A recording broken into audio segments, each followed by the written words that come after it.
కృష్ణ యాదవ్ గారిని అఖిల భారత యాదవ్ మహాసభ ఆంధ్రప్రదేశ్ అధ్యక్షులు చింకా నారాయణరావు యాదవ్ గారు అఖిల భారత యాదవ్ మహాసభ ఆంధ్రప్రదేశ్ పల్నాడు జిల్లా యువజన అధ్యక్షుడిగా నియమించడం జరిగింది.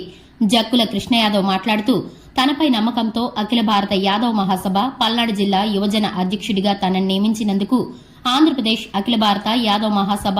రాష్ట అధ్యక్షులు చింకా నారాయణరావు గారికి, ఆంధ్రప్రదేశ్ అఖిల భారత యాదవ్ మహాసభ రాష్ట ప్రధాన కార్యదర్శి పెద్దిబోయిన శ్రీనివాస్ యాదవ్ గారికి, అఖిల భారత యాదవ్ మహాసభ రాష్ట యువజన విభాగ అధ్యక్షులు అలా అనంతరామయ్య యాదవ్ గారికి, పల్నాడు జిల్లా అధ్యక్షుడు బొంబోతుల శ్రీనివాస్ యాదవ్ గారికి కృతజ్ఞతలు తెలియజేయడమైంది. 100 సంవత్సరాల చరిత్ర కలిగిన అఖిల భారత యాదవ్ మహాసభ ఉన్నతి కోసం, యాదవ జాతి అభివృద్ది కోసం, హక్కుల కోసం, అధికారం కోసం, సమస్త జీవన రంగాలన్నిటిలో యాదవ జాతి ఉన్నతమైన స్థానం కోసం, అఖిల భారత యాదవ్ మహాసభ సంఘ నిర్మాణం కోసం మనసా వాచా కర్మేణ త్రికరణ శుద్దిగా తుది శ్వాస వరకు బాధ్యతగా తన వంతు కర్తవ్యాన్ని నిర్వహిస్తానని ఆత్మసాక్షిగా ప్రతిజ్ఞ చేశారు. సదా యాదవ జాతి సేవలో లక్ష్యంతో జక్కుల కృష్ణ యాదవ్ పల్నాడు జిల్లా యువజన అధ్యక్షుడు మీకు ఎప్పుడూ కూడా అందుబాటులో ఉంటారని తెలియజేశారు.